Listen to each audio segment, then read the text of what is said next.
there is a risk that we're going to have another 5 to 10% correction sometime this summer, probably closer to the election. But again, as long as these major sectors are on bullish buys, that's all it's going to be. It'll be just a correction.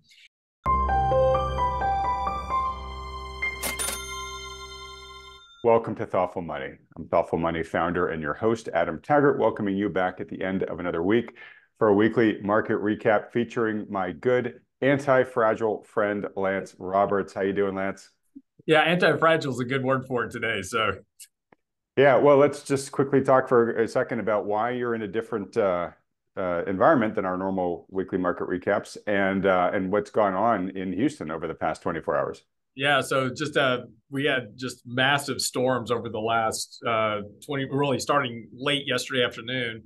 We had these storms that kind of blew through, and wind speeds reached between 80 and 100 miles an hour. We've had major power outages all across the city, 885,000 people currently without power, and it could be days or potentially even a couple of weeks before power is restored because it actually knocked down big power transfer systems. So again, it's fortunately we've had unfortunately I should say, sorry, there's been 4 confirmed fatalities from this, but again, just you had hurricane speed winds blowing through Houston with massive rainfall. So it's been and the reason I'm in a different place today is we have no power at our house. So it's just trees are blown down, big oak trees are laying on top of people's houses. It's pretty bad.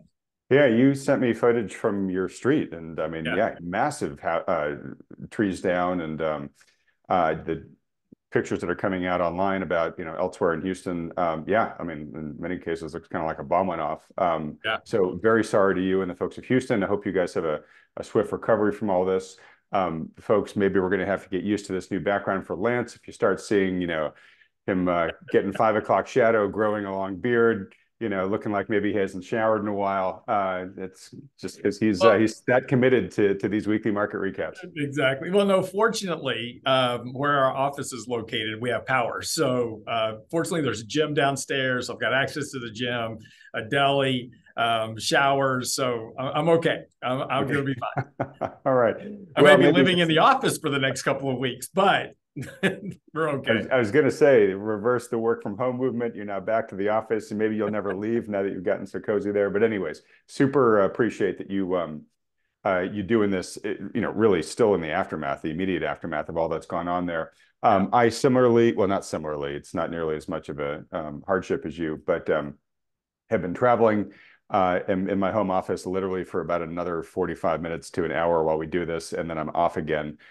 So we're a little more loosely structured than we are normally. Didn't have time to prepare a list, even though there's a lot for Lance and I to talk about. We're flying without a net here on the editing, so it's going to be an interesting video today. All right, Lance. Well, look, markets have backed all-time highs, and the bulls definitely fully in charge right now. What do you attribute the recent run to new highs in the market? Is it the return of buybacks?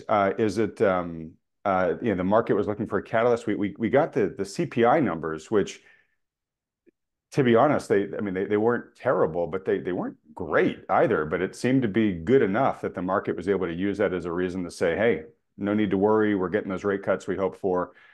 Is it those two things? Is it something else? What do you attribute it to? No, that really is it. I mean, we got through earnings season, and we've got almost $1 trillion worth of buybacks to complete by year end this year.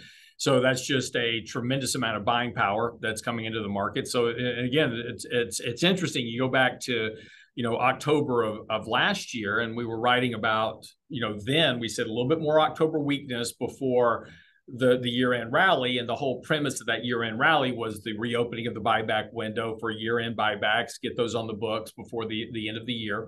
And that led to that start of that rally that we had starting last October to present.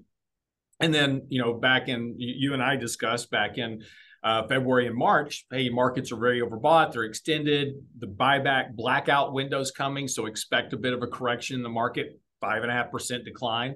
And then just a couple of weeks ago, we wrote that, hey, buyback window is about to open back up, and that should help lift this market rally. And that coupled with that CPI report this week, which showed, again, as we've been kind of talking about, that rental component of CPI, which is one of the large, that's 44% of the entire CPI index, that homeowners equivalent rent fell. And so there is that trend of weakening homeowners equivalent rent is starting to show up in the data. And that's what gave both the markets and the Fed confidence. And if you listen to some of the recent speeches, Jerome Powell in particular last week, he said, look, inflation is a little bit stickier than we thought, but we still think we're on target for cutting rates and moving forward with easing accommodation. So, and by easing accommodation being, reducing the amount of QT. So all that kind of played in here, gave the bulls really what they needed. Earnings season was fine. Wasn't a fantastic earnings season. We did beat estimates, but again, as always, we lower those estimates. But earnings were okay, particularly in the companies that matter. Microsoft, Apple, Google, they all had decent earnings. Profit margins are sustained here.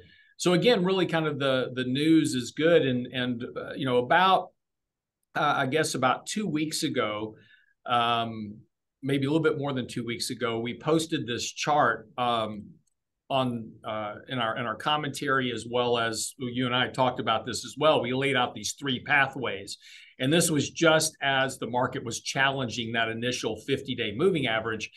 And so since then, we've kind of followed. We said three paths. Path A is that we get above the 50-day, rally higher, and we said at that time, we didn't say set new highs. We said re-challenge all-time highs in the market. Path B was a failure there, a retest of the 100, then the market rallies a bit. Pathway C was, just kind of things fall apart and we go on down and test the 200-day moving average. So we ranked those in terms of probability, A being the highest possibility, B being the second probability, and C being the least likely. And A worked out to be the pathway that we kind of laid out. And as you can see, we kind of followed right along. I just drew a straight line. I didn't map it out, but the market actually kind of followed right along that pathway to re-challenge the previous highs. And then, of course, the news this week pushes through. And of course, as you break out to new highs, that brings in all of the buyers, right? So all the CTA programs, those computerized trading algorithms, the hedge funds, anybody that's doing programmatic trading, when you break out to new highs, that immediately creates inflows. Those buy programs kick in, and so you get additional buying. And that's why always there's these headlines that run around, Adam. It'll say, we set a new high today. Well, of course, if the market was at an all-time high yesterday and it's up 1/10 of 1 point today, it's a new all-time high. So, all-time highs are typically followed by more all-time highs. And that's because simply you've got a lot of momentum. Sentiment turns more bullish when that happens. And we're seeing that now with our sentiment indicators. Those are rising back towards more bullish extremes again. Markets are very, very overbought here short term. And I've got a couple of other charts we can look at about that. In fact, I wrote about it on Tuesday. We provide a risk range report in our weekly newsletter that basically just shows markets are all kind of pegged at this moment. So we're going to get a bit of a correction here. And when I mean a correction, a retest of the 50-day. And when that occurs, that'll be a good buying opportunity to add exposure to portfolios. Okay. And that's sort of what I was going to ask, which is, should we get used to hearing, hey, new all-time high for a while here? Do you expect us to, or are things so stretched you think that I remember you saying 2 weeks ago or so, I think that the model here had triggered a buy signal. I'm assuming it hasn't triggered a sell signal yet. No. As you can see, we triggered that buy signal about 2 weeks ago. And we've been following through that. We're not extremely stretched, so that buy signal has more to go. So there's more upside to this market. That doesn't necessarily mean it's going to go straight up, though. It could. I mean, there's nothing really stopping the market at this point, in terms of money flows and positioning, that type of thing. So there's nothing really stopping the market from going higher here. But with the majority of your very short-term conditions very overbought, and you can kind of see that in these bottom two panels, stochastics as well as the relative strength, Williams percent R. Sorry, these two indicators, these are really short-term indicators. They're just very overbought. They can stay overbought for a while. They have been overbought for a while, but typically that suggests you're going to get a little bit of a pullback. So, what does that mean? Well, you come back and you re-challenge the breakout of the previous highs. If you fell there, you retest the 50-day moving average, which is about where the 20-day moving average is. Over the next, if this market kind of sustains itself over the next week or so or more, that 20 days is going to become the new support because it'll cross above the 50. And so you're going to have these levels. You've got several levels of support just below where the market is. Those are good entry opportunities at the moment to add exposure to your portfolio if you've gotten out of the market recently, or you're trying to figure out how to get back into the market. That's what you're looking for. And as you can kind of see here, this red line is the 20-day moving average. It's right at the 50. So you're about to have a bullish cross of the 20 above the 50. That's going to give the market even more support. So you've got a cluster of two moving averages right here at the 50. When that crosses above it, that's a bullish signal. So we're going to have more bullish support for the market again, but that doesn't mean the market can't pull back here and give you a better entry point. So the point is be careful, jumping into the market right here, be a little bit patient. You'll get better prices to buy some of the things that you want to add to your portfolio. Okay.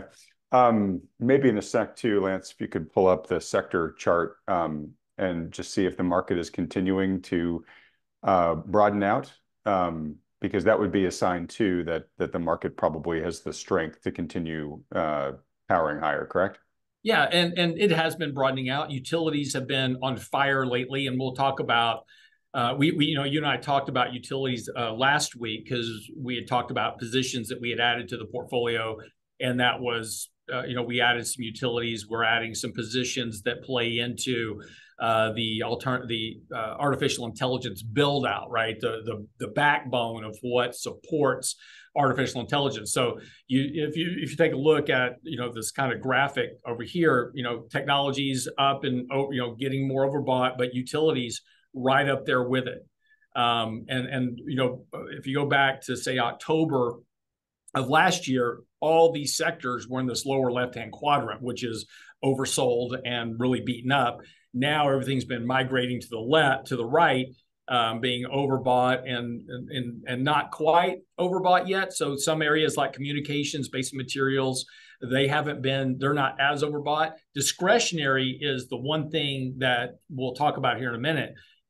There's some warning signs in the discretionary sector, and that's been weakening. But the other areas like real estate, utilities, those have been improving a lot, particularly as interest rates have been coming down. Falling interest rates are great for utilities and great for real estate. So those have been performing better. But we are seeing a more broadening out. It's not just the Mag 7 anymore driving the market. We're now getting a broader spectrum of companies now supporting the rally, which is healthy, right? By the way. Yeah, that's why I wanted to bring it up, because at the beginning of the year, for much of Q1, we talked about how the breadth was extremely narrow, and I can't remember the exact stats, but I think it was sort of like the most narrow the market had traded since like the 80s or something like that, right? That's right, yeah. And it was being brought up as a sign of, hey, this isn't the sign of a healthy market, and if these generals, these very few stocks that are leading the market start to stumble, they'll take everything down with it because the rest of the market was so weak. Now it seems like the market is strengthening with this broadening, and so for those that are worried about a market correction, this is not necessarily the sign you would see if one were imminent, correct? That's absolutely correct. And again, there's a lot of things that, again, you and I talk a lot about, different narratives that are out there, right? This is, commercial real estate, and whether it's the dollar or just the debt, the deficit, there's lots of real negative narratives out there. But the one thing, and I've got some charts to share with you in a minute, but the market is telling you that recession risk is not a big risk right now, right? That doesn't mean recession risk can't become an issue 6 months from now or 9 months from now.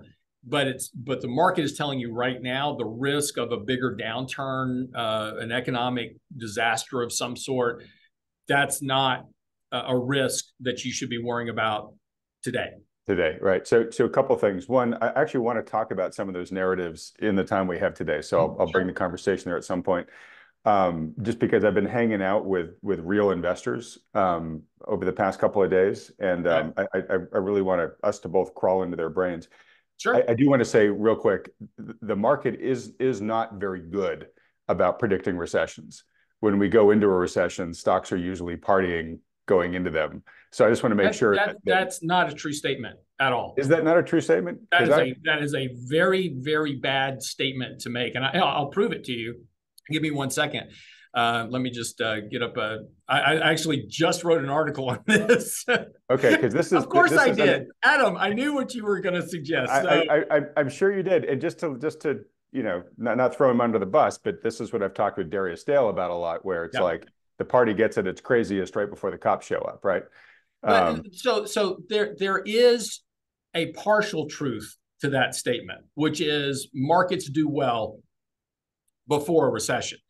So take a look at this chart, and let me see if I can make this a little bit bigger, possibly. It's just so because there's some important points about this chart.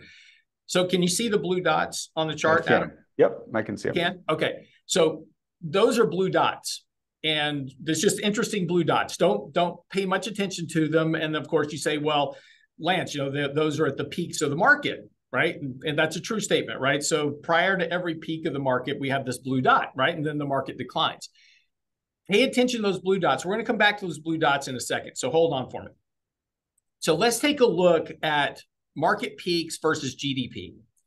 So every market peak that's occurred since 1956, GDP was growing, with the exception of 1980, right?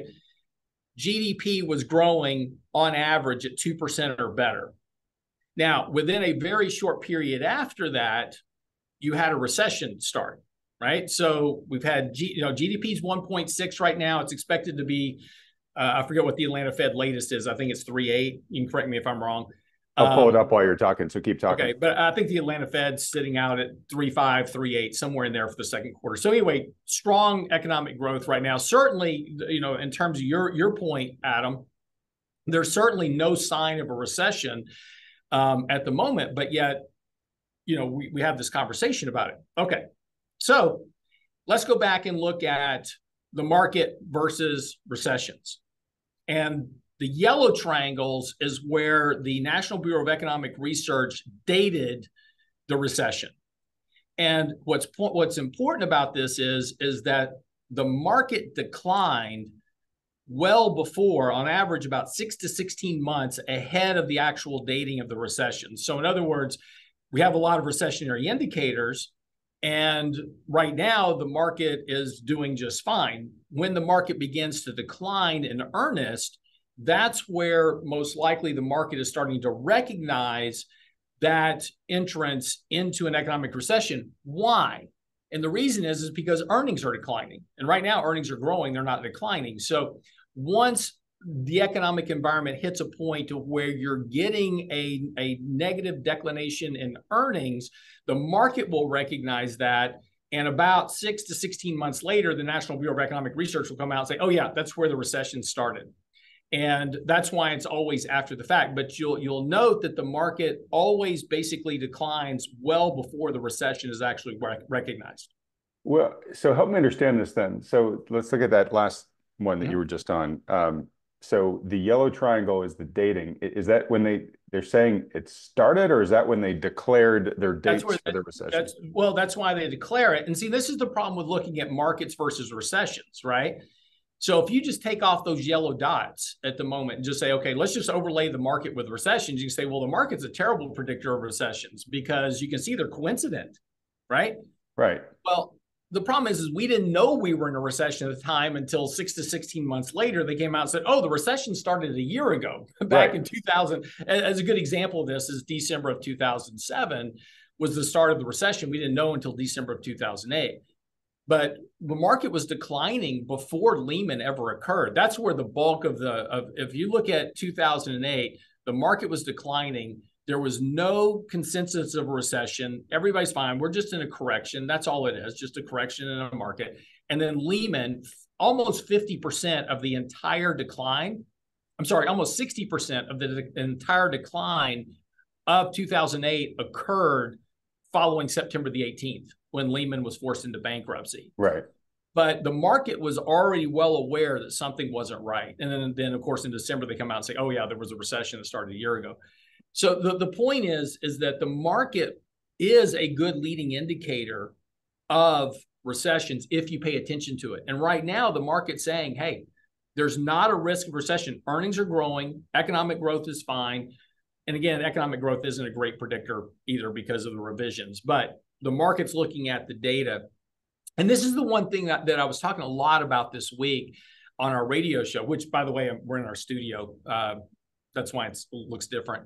But this is the one thing that I was talking a lot about this week is that, you and I, we're sitting here debating this, and everybody listening to this interview right now, we all have our own opinions. And, you have your opinion, I have my opinion, Darius Dell has his opinion, and those are all opinions, right?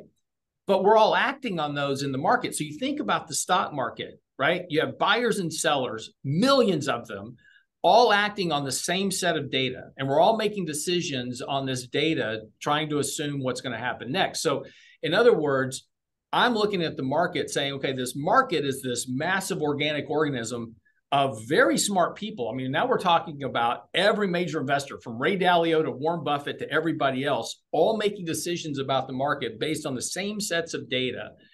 And what the market is a representation of is that compilation of all that computing power and mind power all around the world investing in the markets. So if you're trying to fight that, you're trying to say that my opinion is better than millions of people all acting in the market at one time. And that's a tough argument to make. It is a tough argument. And that's what we say, if you're going to place bearish trades, you have to be, your timing has to be great. You kind of have to be lucky, to being real honest, but you're really bucking the trend. And look, I mean, contrarians can make a ton of money, but it's very hard to do and do well. And if you're not Warren Buffett or Ray Dalio or a famous, short seller, oh God, I'm blanking on the guy's name. I'll remember it as soon as we finish this. But anyways, unless you're one of those guys, your odds of beating, the collective computational power that you're talking about it is pretty low. So you just got to you got to know that going in. Let me, before we go to this chart, just go back to the other chart just for 1 second, because I want to restate what you said and see if you agree with me. Which is, you would say, based on history, when the market is in an uptrend, very highly unlikely that a recession that we will feel is a recession. That it won't be an academic debate. We'll just look around and say, okay, yeah, we're all in a recession now. Highly unlikely that's going to happen quickly after an all-time high in the market. That you would expect to see some market weakness, some period of market weakness before we're at a point in the economy where we all agree times are bad. Yeah, and again, now I wanted to clarify a couple of things, because we've had some anomalies over the last few years that certainly, and again, nothing's ever a perfect indicator, right? So what I want to say is that just because I'm making this case to pay attention to what the market's saying doesn't mean that it's going to be right 100% of the time. No indicator is, right? There's nothing that's perfect. Leading indicators are wrong this time, right? Leading indicators have been negative for ever now, right? Yield curves have been negative the longest on record ever, and there's no recession. Doesn't mean they're wrong, right? It just means that there are other dynamics at play in the market, which is keeping things from occurring like they did normally. And a good example of that, so going to this table, so what this table is, this looks at the date of the market peak, the market peak at the market price at the peak, when the recession started. So let's just take the first row at the top, and I'll walk through it with you real quick, just so we have it. July 1st, 1956 was the market peak, peaked at 48. It's hard to imagine. The index was at 48. We're now at 5,300. Oh my goodness. Yeah, right. So 2 months later, the recession started. Okay. Recession. Now, this was according to the market data, right? The market lead of the recession was 14 months because it wasn't dated till 14 months later. Now, the National Bureau of Economic Research didn't actually start dating recessions until 1980. So prior to 1979, there's no official dating of recessions. So, and this is important because once the National Bureau of Economics started dating recessions, you can see this big drop between the lead time between the markets and the actual dating of the recession. And what that means is that the National Bureau of Economic Research dated that recession within a month or so of it actually starting. Mm-hmm. But it was well after the fact, right? So it was 6 to 16 months later, they got it within a month or two. So 1980, they said it was 6 months later, right? And they said it started the same month that it actually started. So their pinpointing of the recession start was pretty accurate, but it was 6 months later. So if we take a look at 1990 as an example, or let's say the 2000 recession. So August 1st of 2000, the market peaked. It was recognized that it occurred on 11/26/2001, which was 9 months after the fact, but that was 7 months later than what the market recognized. Now, if you go to the financial crisis, the market peaked on October the 1st of 2007. It was within 2 months, because it was December, that it actually was recognized, but it was 12 months after the fact, right? So of course, 2020, the market peaked in February, the recession started in March, and it was recognized 16 months later. So the NBR has trimmed down the accuracy of where that recession actually started, but the market recognized it well before the National Bureau of Economic Research did.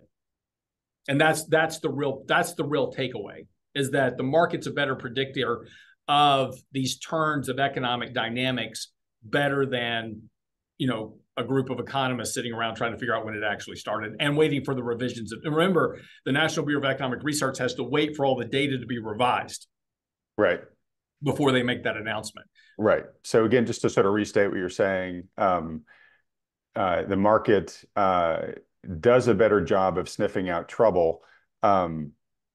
A little TBD about what the timeline that is. It looks like it's somewhere between 0 to 8 months. Let's just cut the difference and say maybe 3-ish months or so on average.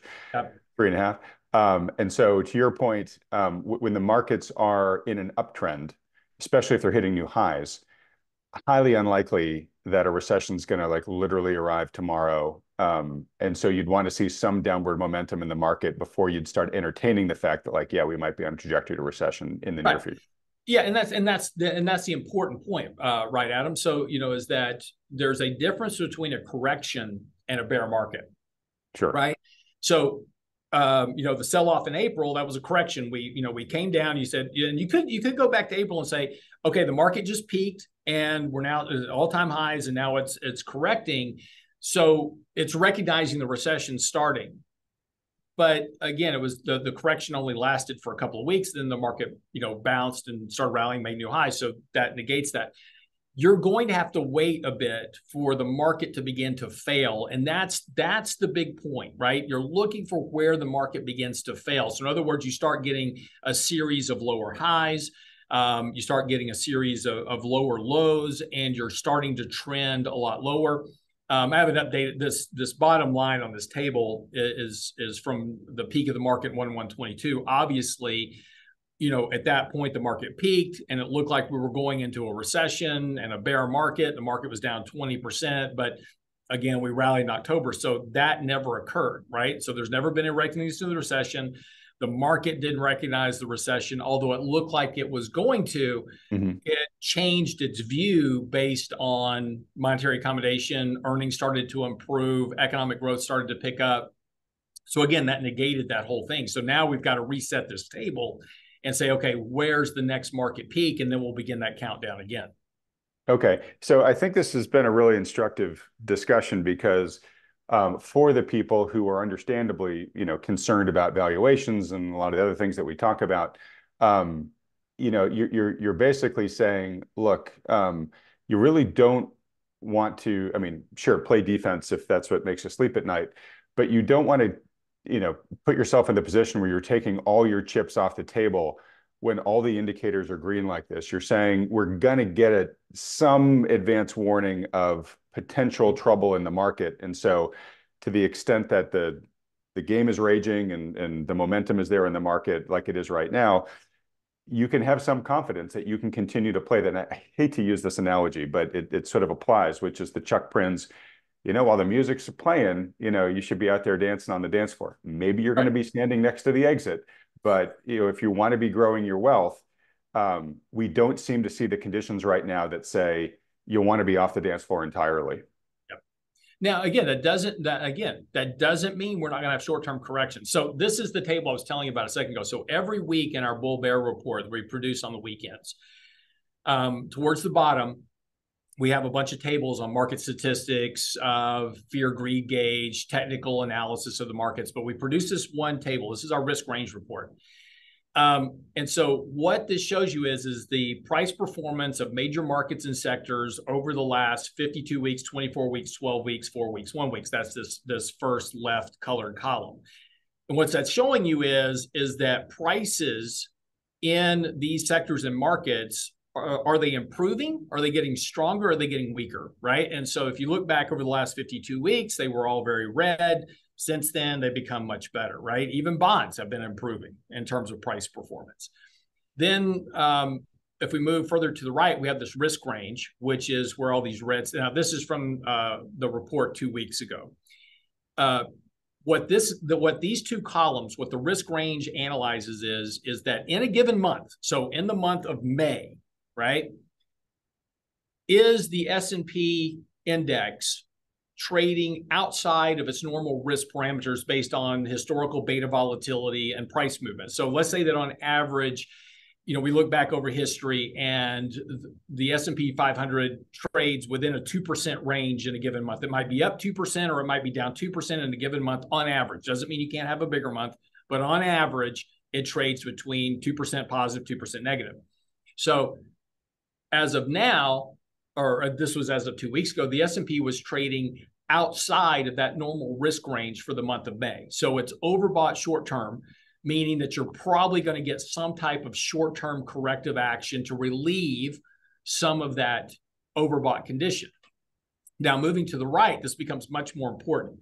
This is a short-term weekly moving average and a long-term moving average. And that's these two columns kind of over here where it says short WMA, long WMA. So those are the short weekly moving averages, long-term weekly moving average of the S&P, which is our relative index. So all these other sectors are comparing relative to the S&P. So if these two columns over here show the percentage deviation above those moving averages. So when you start getting double-digit deviations above those moving averages, that's normally where you're going to get some type of corrective action, right? And so you're going to see this market pull back at some point, a corrective action. Now, the question, though, is do we need to be worrying about this just being a correction or something faulting into a much bigger market decline? That goes to this last column. When you have weekly moving averages crossing bullish, and right now we have every sector and market, bonds, gold, small cap, mid cap, equal weights, dividends, every major sector of the market, they're all on bullish buy signals. So when you have, except for the dollar, and a weakening dollar tends to be bullish for everything else.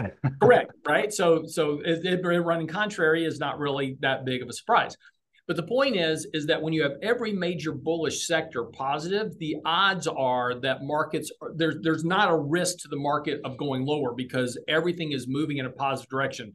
Lots of momentum, lots of sentiment. Now, this is the example I laid out, and I've just kind of put some stuff up here. Let's go back in history for a moment, and let's look at the market in October 1st of 2022, right? So this is where the markets were declining all through the summer. I'm going to come back to this chart in a second. So this is where the markets are declining. Look at, so we've been in a negative trending market from January all the way through October. and we had very negative sentiment on investors. And this is where you and I were talking about at that time, hey, we're going to start to see this market rally because you've got very negative sentiment. That's a good setup. That's a great buy signal for markets. Everything was super negative. You'll notice that every sector except the dollar and at that particular time utilities were on negative bearish sell signals, which suggests that price pressure was lower, not higher. Also, look at the deviation below the long-term moving averages were running double digits. So again, extremely negative sentiment, extreme deviations from long-term trends, very bearish signals. That was a great setup for this market to start to find a bottom.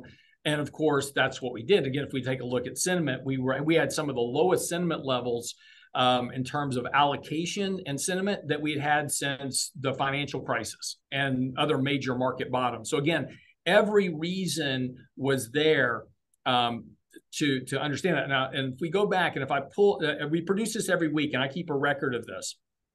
So I can go back and pull every single week going back to January 1st of 2022. And at the beginning of January 2022, most of those signals were bullish buy. Right? Everything was green, just kind of like it is now. And then over the course of the next few months, heading into March, more and more of them started becoming red. And you started getting more and more bearish crossovers to the downside, suggesting that we were moving more from just a really short-term correction to a bigger downtrend in the market. And that was why we were reducing equity risk at that time, reducing our exposure to raising our cash levels in portfolios, because we were seeing that deterioration in the markets.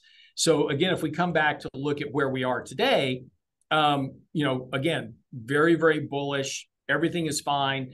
And what we want to be looking for here is to determine, are we moving just from a normalized correction? Again, this deviation short term is going to lead to a correction at some point, maybe a month from now, maybe 2 months from now, but we're going to get, a retest of the 50-day moving average, whatever it is. But we want to watch these bullish crossovers. If we begin to start to see more of these signals top up bearish, that's going to tell us that, hey, this is there's some weakening going on in the markets. We need to be paying much more attention to, becoming a little bit better risk managers, maybe raising some cash. We just don't have any of those signals. I would expect, and this is something we can talk about in a second, that discretionary is going to be one of the first signals that we see pop up and turn bearish. I would agree with you on that. Let me just ask a naive question, but I'm guessing some other folks are thinking of it. Go back to the one from October 2022. Yes. And while you're pulling it up, I should have said this at the beginning of the video, and folks, I apologize, I didn't. Lance, a lot of folks have been saying, hey, are you going to give the Simpl Visor overview this weekend? We're all dying for it, right? I don't think we're quite there yet, folks. So even though you're seeing a lot of the amazing bells and whistles and benefits of the Simpl Visor platform, it's not going to be this week, right, Lance? Yeah. Well, hey, you don't have time today. You're on a short schedule. And as I've said over the last couple of weeks, we just submitted all of the portfolio models to our data providers. And because when we roll this out, not only will people using Simpl Visor have access to the models that we run for our clients, we will also have 8 additional models that cover everything from infrastructure to artificial intelligence to cryptocurrency to an all-weather type portfolio. And I have one slot allocated for you, Adam, for your thoughtful money portfolio. Plus, we just built an accumulator model as well that we just submitted for people that are just getting started into the vesting process. So I'm getting all those models built. So when we roll this out, give me another week or so. But when I get all these models up and allocated and ready to roll, then we can also walk through how you can open an account and select and use one of these models for your own portfolio. Okay, great. Yeah. So folks, another week or two, I'm just as excited as you all are. Yeah. but I'm excited too. Just give you another, I just want to, when we roll it out, I just want to make sure all the tools are there for you. Okay, so looking at this chart, and I mean, I remember talking with you back in October 2022. Yes, I think you were saying, look, things are looking so compressed to the downside that it wouldn't be a surprise to see some sort of recovery. To be super clear, I don't think we were talking about the kind of face-ripping year-and-a-half-long recovery that we've had. No, nobody expected that one. Yeah, nobody expected that. But you're saying here, with the benefit of hindsight, hey, this is like a great setup, right? Because bull markets climb a wall of worry. That's your wall of worry right there, right? Everything bearish, everything deviated from its long-term averages. The chart today looks pretty opposite, and I know that's why you're saying, "Hey, expect some sort of correction." But I know you're not saying this, but let's say we did get a pretty substantial market drop from here. You would probably be looking at this and saying, "Yeah, I can believe it because this is a pretty overextended bull run given the data here." Right. But again, this is weak. So very important, right? This is weekly data, so it's slower. Right. So, if you take the problem with daily data, if you're looking at the market every day, the reason that people are terrible investors is that they look at the market every day and they're making kind of knee-jerk reactions based on what happens from one day to the next. If you slow things down and look on a weekly basis, you'll make much better investment decisions because it gets rid of some of that volatility. Right. And so what's important about this analysis is because it's weekly and because it's longer term in nature, what you're looking for is for all these bullish signals to begin to reverse. It doesn't mean you wait until they're all red like they are, in the other chart of October, right? You don't wait for that to say, oh, now I'm getting out of the market. What you're looking for is for major sectors to begin to turn negative. And again, we're watching what's happening with the consumer right now. There's definitely a deterioration in discretionary spending. In fact, we reduced some of our discretionary holdings this past week because of this. So I'm expecting that we're going to see some further deterioration in discretionary over the next few months. If I'm right, that's going to be the first signal in the S&P to trigger a bearish crossover. If it does, then that suggests that the consumer is slowing down, and we then may see staples begin to weaken a bit, or some other sector. Maybe it's industrials or maybe it's energy as consumers slow down. And we see those crossovers. And so as you begin to see more of these crossovers, that's your signal that the market is really beginning to deteriorate. And the main market may be doing just fine, right? So if you're just looking at the S&P, you may not catch this. But underneath the surface, what you're looking for is those supports to erode. And right now, we don't have any erosion of support. So there's no concern about anything other than just a short-term, 2, 3, 4, 5% correction. Could be as much as 10. Could have a 10% correction. Completely normal in any given year, but nothing greater than that right now.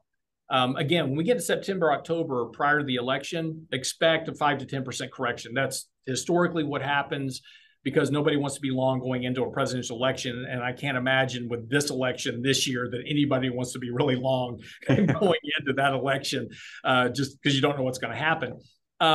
Post that, markets will probably rally.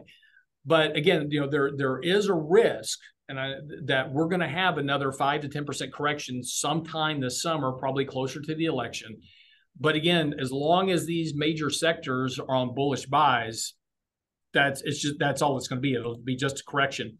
And again, so I took those signals and I plotted them over the S&P. And so if you go back in history and look at when that short-term moving average crosses below the long-term moving average, that's been a great risk reduction model. So when you begin to see that flip over, that's a great time to start reducing risk. Does it work 100% of the time? No. Are there times where you get whipsawed in and out of the market? Yes, it can occur. But more often than not, it's going to help you reduce risk ahead of time and avoid those bigger drawdowns in the market. The only time it didn't work was 2020 because, again, this is weekly data. And the entire collapse of the market occurred in 3 weeks in the month of March. So by the time that a weekly indicator could catch up with the 3-week move, it was already over.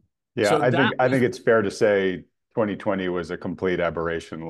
Take that out of the data set. Yeah. Right. But outside of that, it's done a good job of helping you navigate downturns in the market just to reduce risk. It doesn't mean get out of the market, short the market, head for the hills. There's been times it's been good for that. But more often than not, if you just kind of pay attention to just some type of market-related signal that you slow down a little bit, you're not going to catch the top. You're not going to sell right. You're not going to sell right at the top. You're not going to buy right at the bottom. You're going to be late on both ends. But again, maybe you're down 5 or 6% from the peak, but you avoid the other 15% of the decline, through a downturn in the market. So again, these are just better ways to manage money rather than just emotional biases. Yeah, no, I really like this indicator, and I actually want us to start bringing it up on a weekly basis, at least when we're at extremes, because it seems like it's really helpful in identifying turning points early. Now, to your point, you're going to identify the turning point after it's happened, but hopefully relatively soon after it's happened, so you can then avoid the rest of the momentum, right? Yeah, and again, I'm kind of wondering why you didn't pull this up, years ago, buddy. Because I just built it 2 weeks ago. Okay. No. These moving averages are part and parcel of how we manage money in the house. We watch these very closely, and even in Simpl Visor, we've actually recreated part of that analysis in our money flow indicators. And so we have a money flow indicator that we actually run that you can actually run on Simpl Visor itself, and run those strategies to show you kind of how that works. And so this is the actual model itself running. So you can actually run these kind of weekly models on a real-time basis. This is for Apple, but basically I can change it to spiders. You can take a look at it in terms of the spider indicator.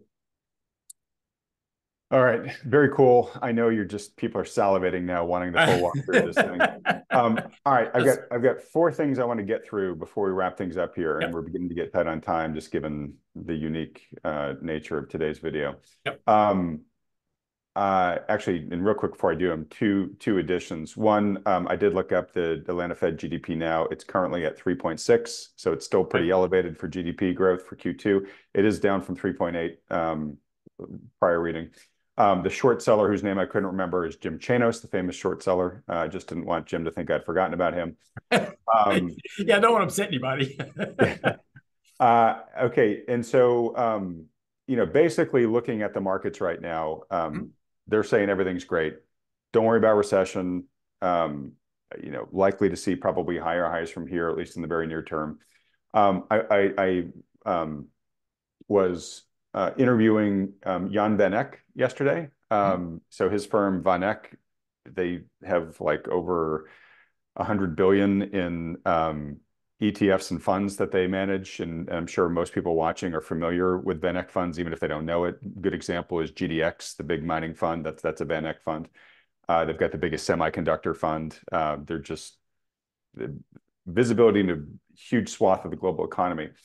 And he was actually relatively bullish right now. I mean, definitely areas of concern for us to talk about. But 2 things that he noted, I just wanted to share. One is one of the things that's really caught his eye recently is that by measuring using the PMIs, global growth is back into positive territory. And that's the first time in 2 years. And he thinks that should not be discounted. He very much is looking at the growth that's coming out of Asia right now. China, seems to be picking itself up off the floor. India is just a crazy powerhouse right now. And, I'd kind of known that, but he had some stats about India that just blew my mind. And maybe that's something at some point, Lance, we could talk about in a future video, just in terms of what looks to be like a secular rise of the Indian economy over the next decade. So anyways, just wanted to note that the rest of the world, the U.S. has been the cleanest dirty shirt, or whatever analogy folks want to use, for the past couple of years, as the rest of the world has really fallen into recession, or at least stagnation. That now seems to be changing, and so that will be positive, net positive in the global economy. We talked a little bit about AI, and he pulled a figure out that I guess in the next, couple of years, there's projected to be $10 trillion worth of capital CapEx spent on just data centers. And he said, and that estimate is now maybe looking to be a little bit low, right? So there's just a phenomenal amount of spending that's going on in that space. Right, and there's actually I was just having this conversation this morning with my investment team. So we talked about over the last couple of shows with you that we've been, kind of remodeling our portfolio a little bit. We added some positions. We've owned Duke Energy for a very long time. In the dividend model, we added American Electric Power. And if you take a look, and Van Eck's right? We're going to spend hundreds of billions, if not trillions of dollars building out data centers and all this stuff because that's what's required. Problem is you got to power all that. Yep. So this is a really interesting point, especially for people that are going, oh, the debts, the deficits, and this is going to be the end of the economy. When you start looking at the amount of build out of the electric grid that we've got to do, it's astronomical. Our electric grid's outdated to start with. It's got to be upgraded and increased in order to support not just the electricity demands of AI data centers, right? But everybody wants to drive an electric vehicle. Everybody's getting more and more, smartphones, computers. Everything we're doing is adding to that demand for electricity. And solar power is great. It's not efficient. Wind power is great. It's not that efficient. We're going to have to go back to looking at nuclear and natural gas for generating the electricity that we need in quantity that we need to support all this other stuff that we're going to do. That's a huge economic benefit. That is productive investment, massive amounts of CapEx, debt that'll be issued. Corporations will issue debt to do build out. The government is likely to get involved in issuing debt to do build out. That's a productive use of debt. So very importantly, when you look at the debt, you have to say, is that debt productive or not productive, right? So debt that we issue to send stimulus payments to households, not productive, right? Bad debt.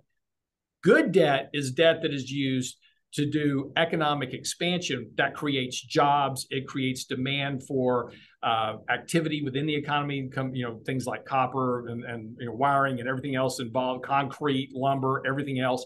But also create those jobs, also create salaries for people to spend within the economy. So you're talking about the ability for something to potentially have a very positive side effect of creating economic growth over the next decade that wasn't really built into the models over the last decade because we didn't really kind of get that far in our thought process.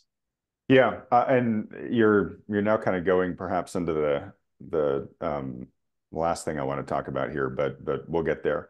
Yep. And that's a big reason why copper is kind of shooting the moon right now. Yep. Right? Because people are waking up to this, right? And it's why utilities, this sleepy, boring sector, is all of a sudden now trading like a growth sector. Okay, so we're ticking off the fact that there are these things here that are actually, secular growth catalysts. This may not be a secular catalyst, but on the morning we're talking here, China just announced that a $42 billion stimulus that it's going to give state entities to go out and buy distressed real estate in China. Mm-hmm. So, even that, whether you think that's a good idea or a bad idea, it looks like it is happening. And that is going to be stimulative, should be stimulative to the Chinese economy and perhaps then the global economy. Because their real estate market has been basically an anchor around their neck. And if this, TBD, whether this is enough to turn the tide, but if it is, that could have a material positive effect as well on the global economy. So, it's just a reminder that whatever narrative you're wed to, you got to keep an eye on the implications of some of these decisions that are getting made, right? Because these are real things. All right, real quick. Probably don't have a ton of time to do it justice, but you mentioned a couple of times that you think consumer discretionary may be the first sector to start to stumble here. What specifically is making you think that? Well, we saw retail sales obviously was the first one. The recent retail sales report came in at 0, and of course, we look back at the previous 2 months. Remember, you and I talked about this.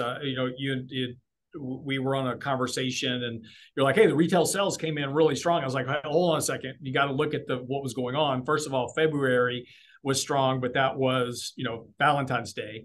And then March was strong, but it was actually weaker than February. And you had both spring break and Easter. Easter got pulled forward. So it wasn't really as strong as what headlines suggested. Well, both of those numbers were revised sharply lower. So they were even worse than what we thought initially. So we are definitely seeing some deterioration in the consumer. and that's starting to get picked up by discretionary companies. Walmart just had stellar earnings. We own Walmart in our portfolio, and had just a great earnings report. But they made some interesting statements. They said, first of all, we're seeing consumers step down, right, and coming in. So Walmart sells groceries, and that's a big chunk of their business. Target does also, by the way. But Walmart has a big component of their sales that comes out of groceries. So if you're used to shopping at whole paycheck, it's not surprising to see people now step down to go shop at Walmart because they can save money. And they can buy some off-brand items, to reduce their costs. So so Walmart said they're seeing that change. So that's when you said whole paycheck, you meant Whole Foods, right? Yeah, of course. That's whole paycheck. I don't know what y'all refer to in California, but yeah. But they're seeing consumers step down. We're also seeing a trend within consumption in terms of eating out, those type of things. So we're seeing that impact of this higher food costs, and just higher cost of living in general, that wage growth has not kept up with the cost of living, beginning to enter into some of these discretionary stocks. So, like for instance, in our portfolio, we owned Genuine Auto Parts and Amazon. We sold Genuine Auto Parts because it's very impacted by consumer spending. We also sold half of our Visa position because Visa collects fees on consumer transactions, right? So every time you swipe your Visa card, they get a fee for that. So fewer transactions, less revenue. So we reduced that position by half in our portfolio. So we sold half of our position in Visa because they're very directly impacted by transactional fees from consumers. We did not reduce our position in Amazon, however, because even though it is technically a cyclical discretionary stock, nobody really looks at Amazon for the discretionary cyclical space. They look at it for AWS, their data centers, and artificial intelligence. So we kept that position and reduced the other discretionary positions in our portfolio. Okay. Yep. All right. It's funny. It's interesting. It sounds like you're saying that we're seeing this effect on the consumer, that they're beginning to buckle after this long time period of being weighed down by higher costs of living, higher costs of debt. It's almost like it's happening with some sort of lag, like an effect that happens with a lag. It's interesting. Yeah, that pig in the python that we're not supposed to talk about anymore. All right. Okay, so this is a good transition into the last part here, and we don't have as much time as I think I'd like to talk about this, but we'll do it anyways. So as I mentioned, I've been at a few events where people who watch Thoughtful Money have shown up, and we've had some wonderful conversations, and I've done Q&A with them. And the thing that's really sort of standing out to me is that very intelligent people, they take very good notes on the interviews that are on this channel and on these weekly market recaps with you, Lance. And they get the, I think, very valuable balance that you bring when you say, hey, look, don't let a narrative just force you into the bunker, right? We have to trade the markets that we have, not as we wish they would be. They're multifactorial. There's lots of things that can continue the momentum and the status quo for a lot longer than certain headlines might suggest. And therefore, you want to take the type of approach that you're talking about. And I think they get all that. What I did take away from them, though, was a general sense of,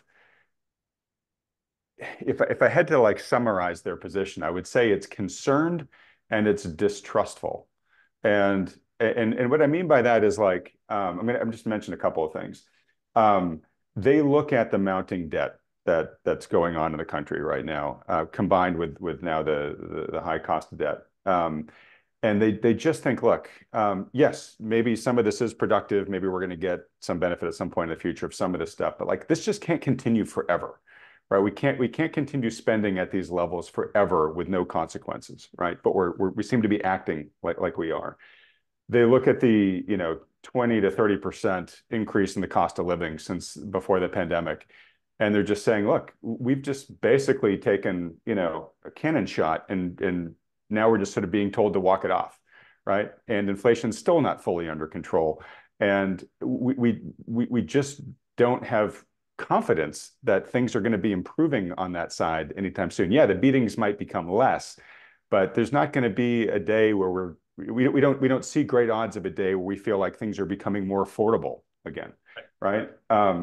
They look at the jobs market and say, look, we're being told how awesome the jobs market is, but to us real people, it is not feeling that way. In fact, we feel kind of nervous about our jobs in the short term. But as we all talk about AI, like we can see that companies are investing in automation and software hand over fist, and that, you know, we look in the future and we see there's going to be less jobs for people, right? Absolutely. They look at corporate America and they say, you know what, there's a smaller and smaller number of bigger and bigger companies that are just taking over everything, and it's kind of a winner take all, you know, environment there. And our robust, diversified, you know, business landscape is really getting captured by these big guys, and then we're just, you know, they decide to raise prices. There's really nothing we can do, right? So it's not a fearful bunker, the world is ending type of thing. It's just a general sense of like, you know, we're just looking at the trajectory of the world around us, and it seems to be headed in either unsustainable directions or directions that just look like our prospects are going to get worse from here. And yet we're kind of being told, don't worry, you know, or it's all going to be better, or, you know, what's happening right now. This is not a partisan comment, but there's a lot of articles recently about how the administration is sort of trying to spin where inflation was when it came into office, and that things are actually really good now. Inflation's in a much better place, and people are like, "What the hell are you talking about?" Like, it cost me a fortune to go to the grocery store. Right. So, but here's the issue, right? Which is what's our job here, right? So yes, let's take all that narrative you just laid out there, right? So yeah, and sorry, let me say one thing and I'll let you go, which is, okay, yeah. I'm not saying these people necessarily are right or wrong. I will say I completely identify and understand how they feel. Me too. So my question to you, and maybe you're answering it, is, you know, how do you as a capital manager say, okay, how do you speak to that person? I guess is what I want to say. And so that's what I was going to say is like, so first of all, you know, you and I agree. Look, I just wrote an article for Friday today. I just posted it on our website today. Shocked am I. I know you're shocked and amazed, but you know, so again, you know, everybody says, Lance, you're always so bullish, blah blah blah. I'm really not, right? You know, I'm just analyzing data for what it is. So, but what this article addresses is Buffett's cash hoard that he has on his balance sheet, and it says, is it a warning, right, for the markets?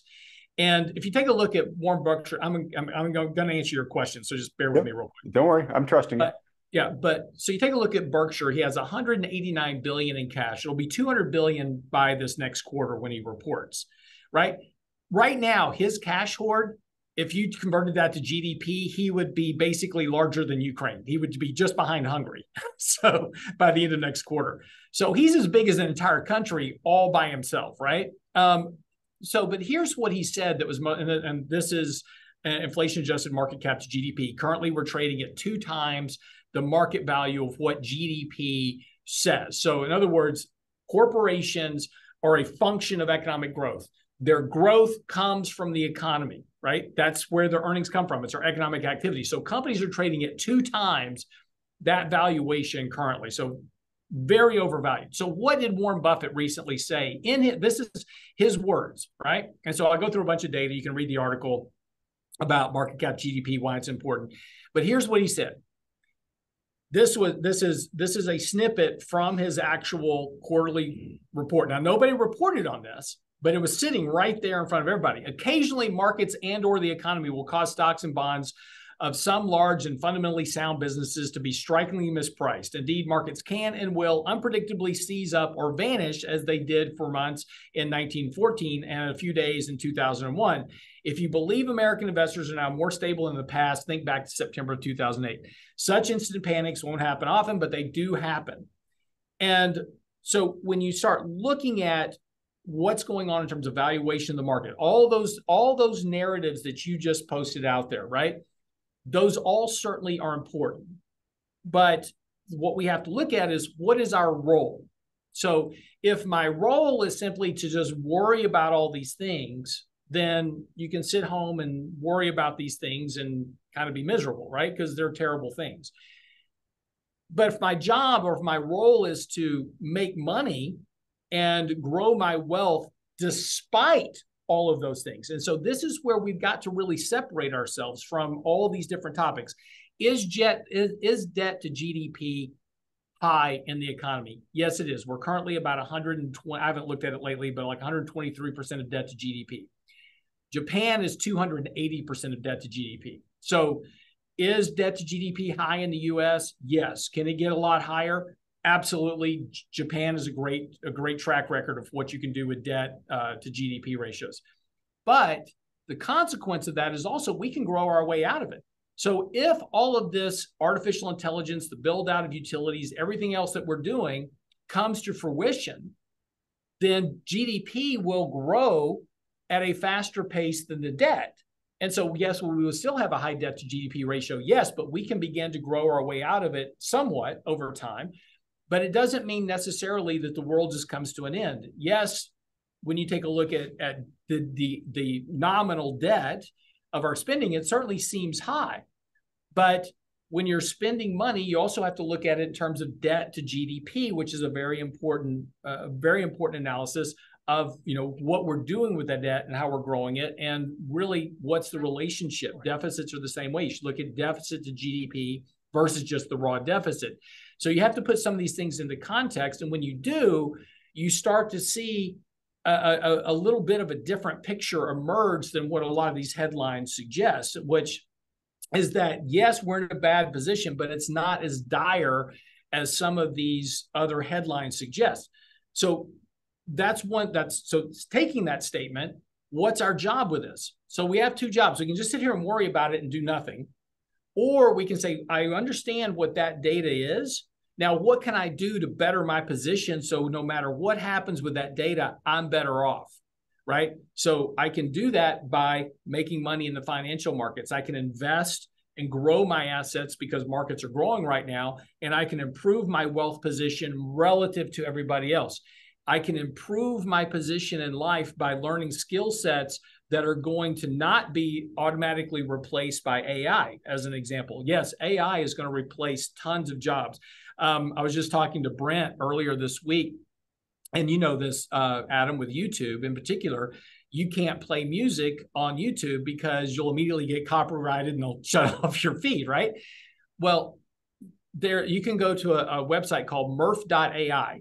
And basically, you write your lyrics and you tell the AI program what style of artist you want, male or female, what type of music do you want, rock, jazz, country rock, pop, whatever it is, what type of instrumentation you want. And within about 30 seconds, it'll take your lyrics and write a song for you. And it's good. These are really, really good songs with a good beat, good lyrics. If you write good lyrics, you'll get a good song out of it. And it just goes to show you that musicians are not safe from AI. It won't take much to replace Taylor Swift with an artificial version of Taylor Swift and make good music. So the point is that artist jobs aren't safe. I use, if you take a look at, the graphics on our website, I have Warren Buffett today sitting on top of a pile of cash. I did that in Midjourney in about 2 minutes with AI and created my own graphic. So I don't really need an artist anymore. I used to pay for graphics. I used to go to places that provided stock photography, and I would pay them for their stock photography. I don't need to do that anymore. So no job is safe from AI. And that is certainly going to weigh on the economy. But again, we don't look, when you talk about employment as a good example, we don't look at employment in terms of, is employment healthy, right? We don't talk about the employment health. We talk about how many people are unemployed versus those that have jobs. Well, if you're unemployed for a while, we no longer count you, right? So we've got 110 million people that we just don't count anymore. We just say, well, they decided to stay home. They're, people, housewives or house husbands taking care of kids. They're no longer in the labor force. So people are just going to fall off the rolls. We'll still have great employment numbers, but again, we don't look at employment but the wealth of that side of society is not going to be great. This all leads to lower wealth for the average American. This all leads to lower economic prosperity for the average American. Our job is to understand that, take advantage of the opportunities we have, and grow wealth for ourselves in this environment. No matter what it is, we have to grow wealth and get ourselves into a position that we're not in that group. We want to be in the other group that is doing okay and has money and has wealth. We can make those decisions to better ourselves, or we can make decisions not to participate in the markets because we're worried about an eventual crash that will happen. We will have another crash at some point, could be 10 years from now. I can sit and do nothing and wait for that. And I can pound my chest 10 years from now and say, hey, I avoided the crash, but I'm going to be in this group of people over here that have no money, no prospects, no economic wealth to speak of, and have to suffer that trend. Or I can take advantage of this, create myself a better position, and just understand that I can avoid that risk of a downturn when it occurs by paying attention to the data, which you and I do every week. So let me restate what you're saying, because I very much agree with everything, which is I think at any point in our respective careers, we would have said, look, financial literacy is important and taking charge of your financial destiny is important. You should do it. It should be a priority of yours. But what I hear you saying, and I agree with it if it's indeed what you're saying, is hey, it's becoming more important than ever, because the playing field is continuing to slope away from the benefit of the average citizen.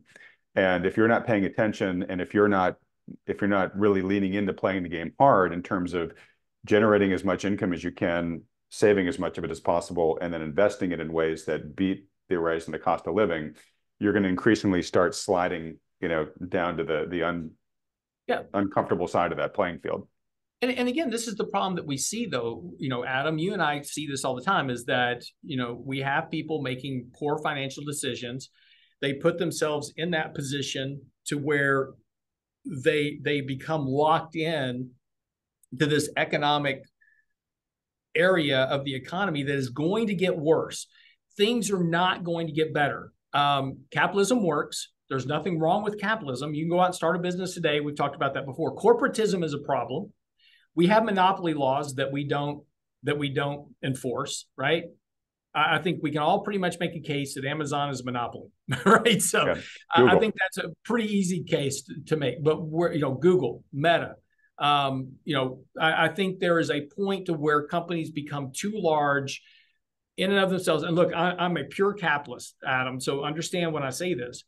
I think that companies should be allowed to grow, right? And I think that they should be allowed to prosper and do what they want to do.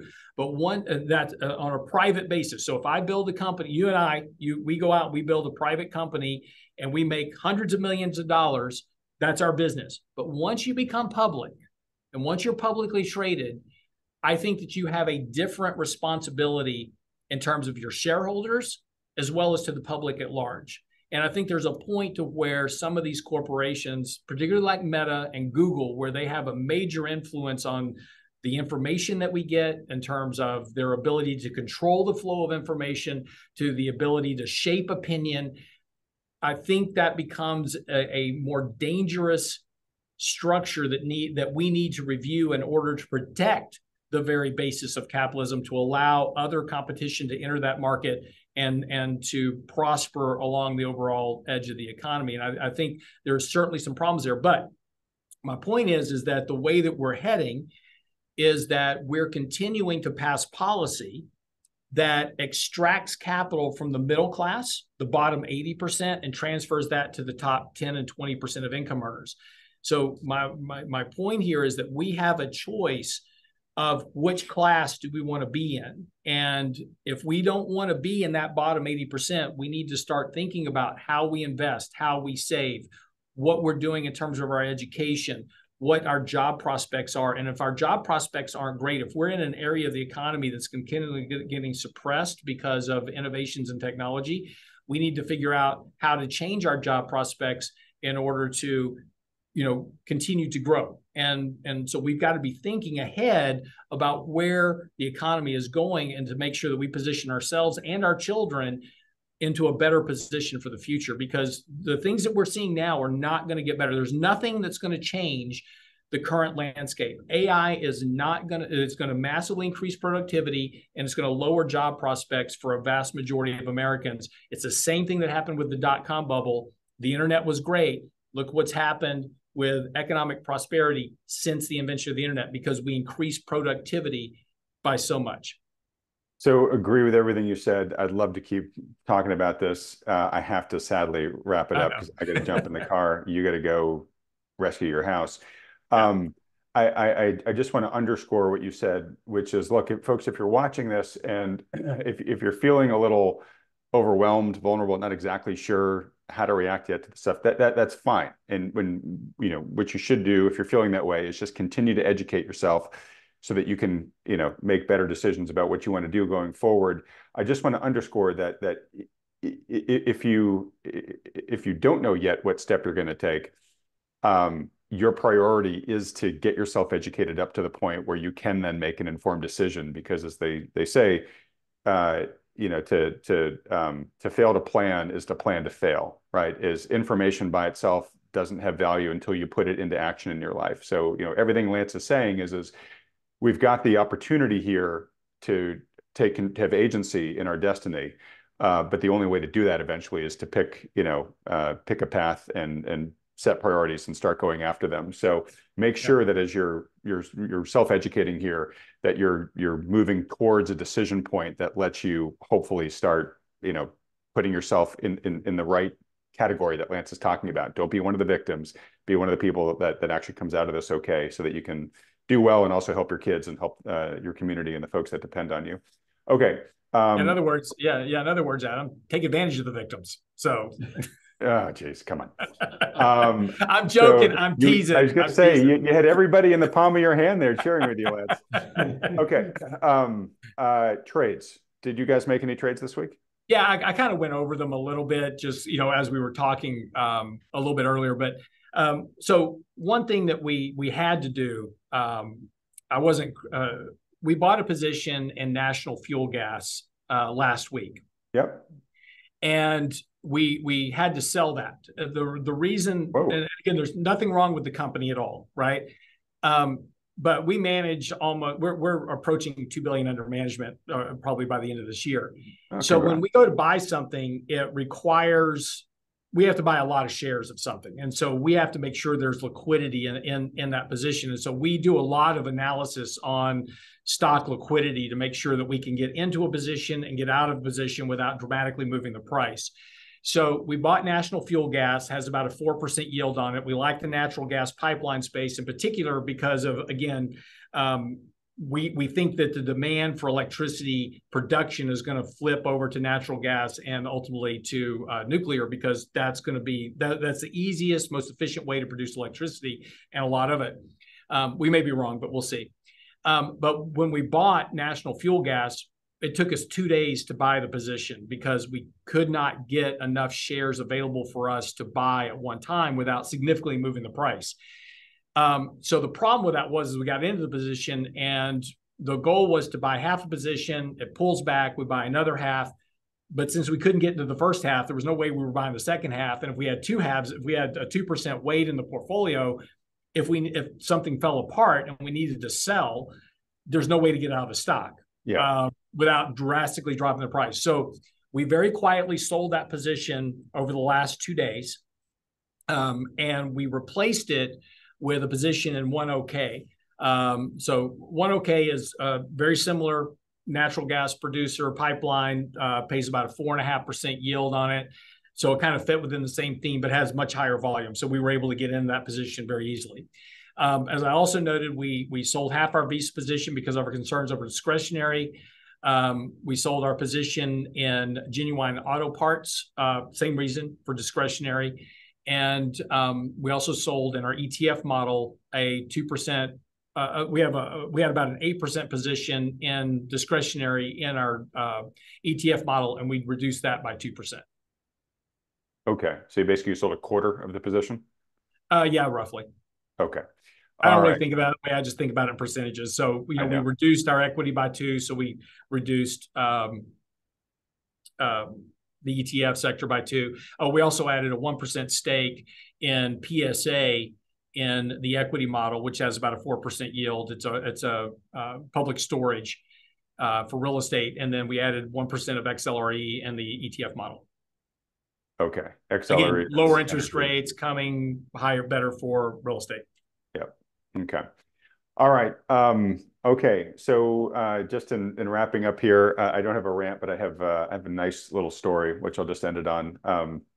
Something restored my faith in humanity yesterday. So I mentioned I was interviewing Jan Van Eck at this event for Thoughtful Money viewers. And I hopped on a plane, ran down there, realized I'd forgotten my jacket. And didn't want the audience to feel like, I wasn't treating them with the same respect that I do every day on this channel. And it was really just kind of eating at me. They would have been fine if I walked in there just with a button-down shirt on, but it was kind of really bugging me. So as I was literally walking to the venue, I walked by the front desk of this hotel where the conversation was being had at, and I just asked the guy behind the desk there because he was wearing a jacket. I said, "Hey, do you guys have any extra ones, back there that I could borrow? I'm happy to rent it, for the next hour." And the guy went and looked and came back. He said, "No, I'm sorry, we don't." He said, "But here, just take mine." And the guy literally gave me the jacket off his back.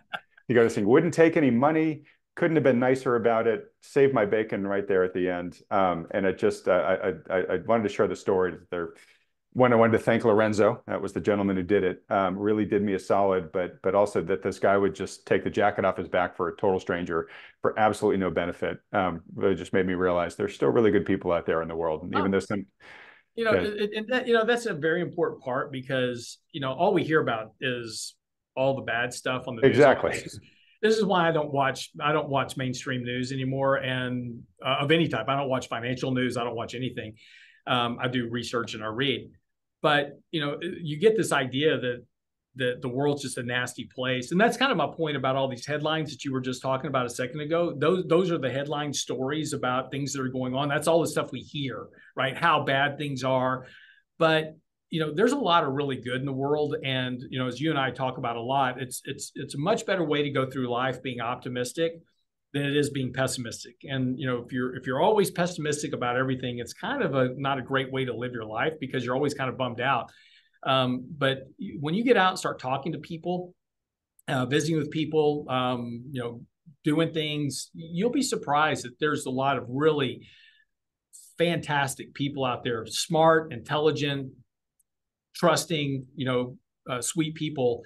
And associate yourself with those people better. You'll feel so much better about your life when you surround yourselves with if you surround yourself with optimistic people, you'll be optimistic and your life will be better. If you surround yourself with a lot of pessimistic people, you're going to be pessimistic and life's going to kind of suck. So it's kind of the same thing with talking about what our job is. What's our job? Our job is to make money and build our wealth and protect our family and grow. And it's very hard to do that if you're very pessimistic. Well, absolutely. So, And at the end of the day, we're social creatures. I talk a lot about how at the end of your life, it's your relationships that really matter to you. And to have good relationships, you have to be open to other people. And I think it's really easy for us to get, insulated and whatnot and assume the worst.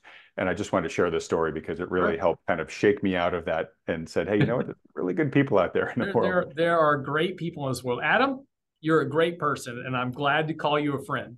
Hey, same So, right at you, buddy. And look, best of luck. I have 2 friends, you and Brent. Yeah. No, I don't like anybody else, but I like you 2 guys, and so that's it. I was gonna say you're happy to call me your friend, your only friend, but you're happy to call me your friend. Exactly. Now, right back at you, buddy, and really wish all the best for you and your family there in this time of rebuilding, and certainly all the people of Houston as well.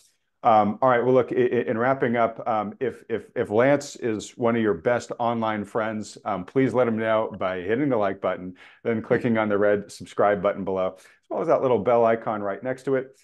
If you would like to get guidance with any of the financial issues that we've talked about or decisions that you're making in your life, for most people watching, as you've heard me say many times before, I think you should go work with a good financial advisor, but one that takes into account all the issues that Lance and I have been talking about here. When you layer those two requirements on atop of each other, the universe of financial advisors available to do that gets pretty small. But if you've got one of them that's good and treating you right, stick with them. But if not, or you'd like a second opinion from one who does, maybe even Lance and his team there at RIA, consider scheduling a consultation with them. Just go to thoughtfulmoney.com to do that. It only takes a couple seconds to fill out that form. Just a reminder,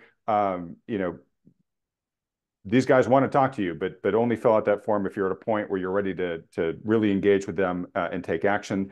Like I said, we're kind of beginning to become victims of our own success, where a lot of people are requesting these consultations, which is great.